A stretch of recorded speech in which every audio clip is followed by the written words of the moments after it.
Deji Adeyanju reveals why he will continue to focus on Peter Obi. Popular Nigerian activist Deji Adeyanju said the attitude of some Nigerians is getting out of hand, while making reference to the forthcoming general election scheduled to be held next year. He was specific with the category of Nigerians he was talking about, as he called out the supporters of Anambra State's former governor Peter Obi, who happens to be the flag bearer and the presidential candidate of the Labour Party. According to him, he will continue to speak on Peter Obi's intention to run for president of Nigeria because of his toxic supporters, who are just not ready to learn or behave like other party supporters, PDP and APC. Deji said those supporters of Peter Obi think they can get other Nigerians to support their candidate by bullying them online.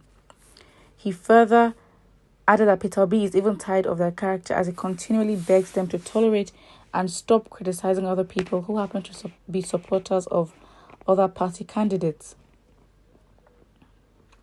The reason I will focus on Obi is because of his supporters' toxic behavior online. He says, "What irritates me is the fact that they believe they can bully everyone into submission to support their candidate. You don't see Tinubu, Atiku, Kakwanse or Showore supporters insulting people. Even Peter Obi is tired of them already, now begging them daily to tolerate criticism and stop insulting people." Well, it seems like this is what we're going to be dealing with right now. I think it's just a thing of competition and who is at the top, or who is the biggest threat or biggest contender. Because if you seem to be winning, no matter what you do, you're just going to be attacked, I think, unnecessarily, to be honest. So it's a thing where it's like, this is not the first time we've had supporters, and it's Twitter, like with other elections, there's always going to be that one candidate. There's always going to be where the youth will focus on, or if they have a huge, following and influence, they would always be attacked. It's normal. What are you going to talk? This is online, at least. What are you going to talk about the past times with Tinubu supporters, or like a lot of people's supporters, where thugs will be sent out and there'll be fights on the streets? I mean, campaigns are going to start soon, and we will start seeing that. So I think online is online the where you're going to complain at. I mean, to be honest, if you just cannot handle it, then you can't. If you don't support Peter Obi, it is okay. It is okay and totally fine. You don't have to support him. You don't have to. And if that's what it is, then it's okay.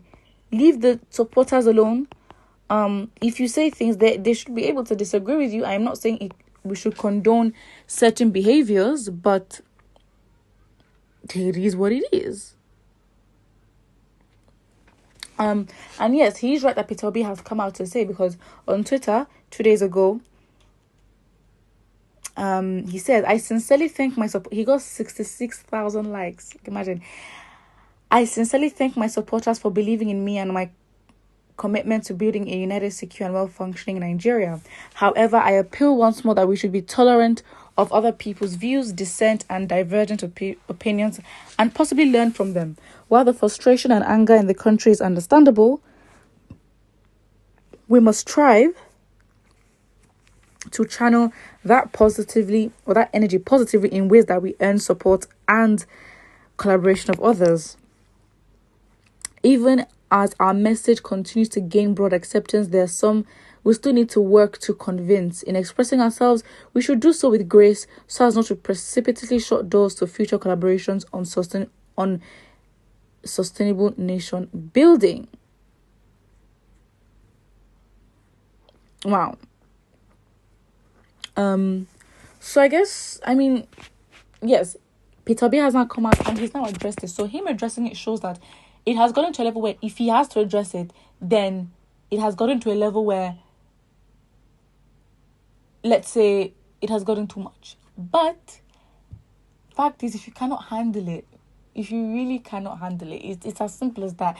It's whoever is winning, whoever is the top contender, whoever is getting the votes. I mean, again, it may be intimidating to other people, but I don't understand. I know, yes, it's politics, it's more intense, but you're on Twitter, like, and other social media platforms, it's not the first instance where people will insult each other and literally go at each other's necks. I don't understand why is it that when it comes to Peter Obi, you're making it such a big deal. Are you trying to, let's go back to this man's history. Has he ever in his social media history literally come against people that are rude online or go against community guidelines with as much passion as he is for Peter Obi?